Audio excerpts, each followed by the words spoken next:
খুললেই দেখা যাচ্ছে কোন জায়গার জগদ্ধাত্রী পুজো সেরা, কৃষ্ণনগর না চন্দননগর, সেই নিয়ে চলছে তুমুল বিতর্ক। চলো আজ তোমাদের সঙ্গে শেয়ার করেই ফেলি কোন জায়গার জগদ্ধাত্রী পুজো সেরা। তো তার জন্য চলো প্রথম থেকে ভিডিওটা শুরু করা যাক। হ্যালো ফ্রেন্ডস, তো আমি পিউ, আমার আরো একটি নিউ ব্লগে সবাইকে অনেক ওয়েলকাম।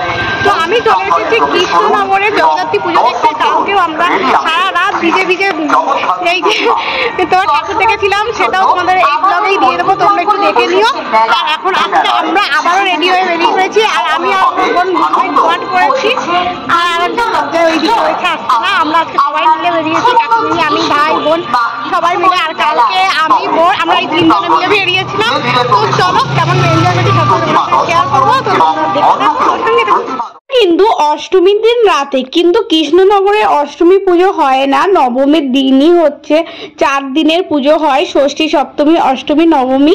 কিন্তু তার আগে থেকে প্যান্ডেল, লাইটিং সবই স্টার্ট হয়ে যায়, ঠাকুর দেখা সবই স্টার্ট হয়ে যায়।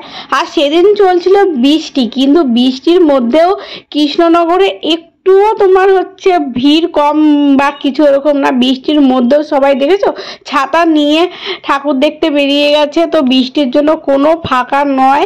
তো আমরা এই দেখো বৃষ্টির মধ্যেও কত ছাতা, মানুষ ভিজে ভিজে হচ্ছে ঠাকুর দেখছে। কারণ জগদ্ধাত্রী পুজো সবার কাছে একটা ইমোশন, যে বছরে একবারই হবে।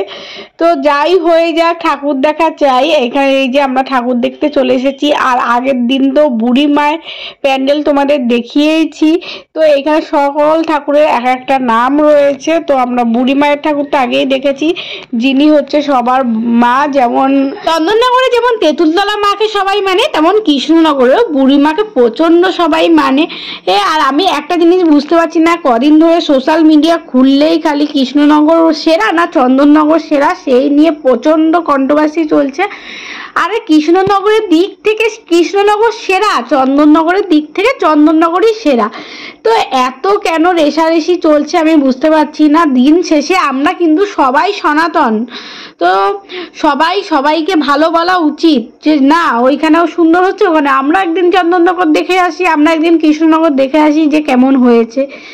তো একটু ঠাকুর দেখা নিয়ে কথা, ঠাকুর দেবতাকে নিয়ে কেন কন্ট্রোভার্সি হচ্ছে, আমরা সেরা, আমরা সেরা, সবাই সেরা। চন্দননগরও যেমন বিখ্যাত, কৃষ্ণনগরও তেমন বিখ্যাত, দুজনেই সেরা সেরা। তো দেখো আমি অনেক কথা বলে ফেললাম, যেটুকু আমি বুঝেছি সেইটুকু তোমাদের বললাম। আর দেখো এই যে বৃষ্টিতে ভিজে ভিজেও আমরা প্রচুর ঠাকুর দেখেছি। এই দেখো বৃষ্টি কিন্তু টুকটাক ঝিরিঝিরি হয়ে যাচ্ছে, কিন্তু আমাদের ঠাকুর দেখা বন্ধ নেই। আর এটা হচ্ছে তার পরের দিন আবার বেরিয়েছি আমরা ঠাকুর দেখতে। তো বোন আর আমি কোনো একটা বিষয় নিয়ে হাসাহাসি করছিলাম। তো তারপরে এই প্যান্ডেল দিয়েছি, এই বৃষ্টি কাদার জন্য জানো ওখানে যাওয়া যাচ্ছে না, আরও প্যান্ডেল এইদিকে একটা পাটা করে দিয়েছে, ওখান থেকেই আমরা ঠাকুরটা দেখছি। এই যে ভিতরে এরকম ঠাকুরটা করেছে, খুবই সুন্দর হয়েছে ঠাকুরটা দেখতে। তারপরেই আমরা চলে গেলাম, দেখো এইখানে আবার বাচ্চাদের একটা প্রোগ্রাম হচ্ছিল, মানে ঠাকুরের পাশে এটা একটা মন্দিরে হচ্ছিল। তো সেটাও আমরা দেখে আবার এখানে আমার বোন প্রচন্ড রেগে গেছিল, ও কি কারণে জানি না, তাই আমি ওকে আবার খচাচ্ছিলাম যে লাগলে তোকে কেমন লাগে একটু দেখি তো, এরকম বলছিলাম, ও আরো রেগে যাচ্ছিল। তারপরে চলে এসেছি আরো একটা জগদ্ধাত্রী মাকে দেখতে। আর এখানে দেখো বেশিরভাগ ঠাকুরের সব সোনার গয়না, আর বুড়ি মা তো 12 কেজি সোনা পরে, তোমার আরো আছে ব্যাংকে, পারমিশন পায় না তাই। আর বুড়িমা যা সোনা পায় তার 3 ভাই, সরি ভাই না, বোনকে, মানে বড় মা, সেজো মা, মেজো মা, এদেরকে ভাগ করে দেয়। তো এই যে হচ্ছে রাজবাড়ি সেই ঐতিহ্য ঠাকুর, দেখো ঠাকুরটা একটু আলাদা, ঘোড়ার পিঠে চাপানো। এই যে আমরা চলে এসেছিলাম রাজবাড়িতে, রাজা যেসব জিনিসপত্র ব্যবহার করেছে তারই এখানে রয়েছে। কিন্তু আমার একটা প্রশ্ন, একটুখানি কাজগুলো একটু পরিষ্কার করলে আরও ভালো লাগতো, দেখা যেত ভালো করে। তো রানীমাদের কাছে একটাই বক্তব্য, যে একটুখানি কাজগুলো পরিষ্কার করানো হোক, তাহলে সুন্দর লাগতো আর একটু।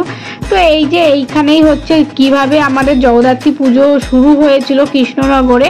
তারই হচ্ছে কিছু লেখা রয়েছে, যে ব্রাহ্মণের সঙ্গে আলোচনা করছিল। তোমরা স্কিম সব করে লেখাটা তোমরা পড়ে নিতে পারো। আর তোমাদের একটু রাজবাড়িটা ঘুরে দেখালাম, কারণ এই রাজবাড়িটা দুর্গাপুজোর সময় আর জগদ্ধাত্রী পুজো এই দুদিনই খোলা থাকে। তারপর টুকটাক কিছু খাওয়া দাওয়া করলাম, সবটাই তোমাদের সঙ্গে শেয়ার করতে পারিনি। আরও মোমো ফোমো খাওয়া হয়েছিল।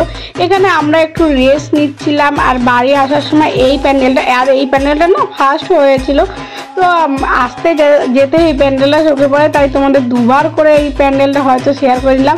তারপরে চলে এসেছিলাম পরের দিন আবার করেছিল এই যে তোমার হচ্ছে ডেঙ্গু মশার প্যান্ডেল করেছিল এটা, তো সেটাও শেয়ার করলাম। ভিতরটা খুবই সুন্দর করেছে, সেটা যেটুকু পারছি তোমাদের শেয়ার করছি। সামনাসামনি তো আরও সুন্দর লাগছে। আর ঠাকুরটা দেখেছো, এখানে তো বললামই সবই ঠাকুর বেশিরভাগ সোনা গয়না পরে। আর আমার ভিডিওগুলো ছাড়তে একটু লেট হয়ে গেল, বাড়ি আসার পরে কাজের প্রেশারে আমি আর ভিডিওটা এডিট করতে পারিনি। তারপরের দিন চলে গেলাম ভাসান। আজকে থেকে ভাসান শুরু, কালকে রাত 1টা-1:30 পর্যন্ত ভাসান হয়।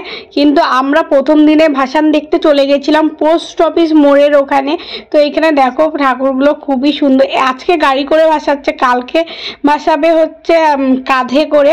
তো এই যে মা জলেশ্বরী, এইটা হচ্ছে তোমার কৃষ্ণনগরের বারোয়ারির প্রথম বারোয়ারি, মানে রাজা এখানে 12 টাকা অনুদান করে দিয়ে শুরু করেছিল জেলে পাড়া। আর এই দেখো এই যে চলে এসেছে কাঁধে করে ঠাকুর। কিছু ঠাকুর সেদিনও কাঁধে করে নিয়ে এসেছিলো। এই দেখো কাঁধে করে কি সুন্দরভাবে ঠাকুর নাচাতে নিয়ে যাচ্ছিলো। যখন নাচাচ্ছিল না তখন একটু দূরে নিয়ে নাচাচ্ছিল, মানে দেখা গেলেও আমি ঠিক ভিডিও অন করতে করতে বন্ধ হয়ে যাচ্ছিলো, বেশিক্ষণ নাচাচ্ছিল না, তো তার জন্য তোমাদের সেভাবে শেয়ার করতে পারিনি। আর এখানে একটার পর একটা ঠাকুর যাচ্ছিল, আর দেখতে যা সুন্দর লাগছিল। এই দেখো আরও একটা ঠাকুর চলে এসেছে। আর সকল ঠাকুরের বলেছিলাম যে এক একটা নাম আছে, সেটাও পাশে লিখে দিয়েছে। চলো আজকের মতো টাটা।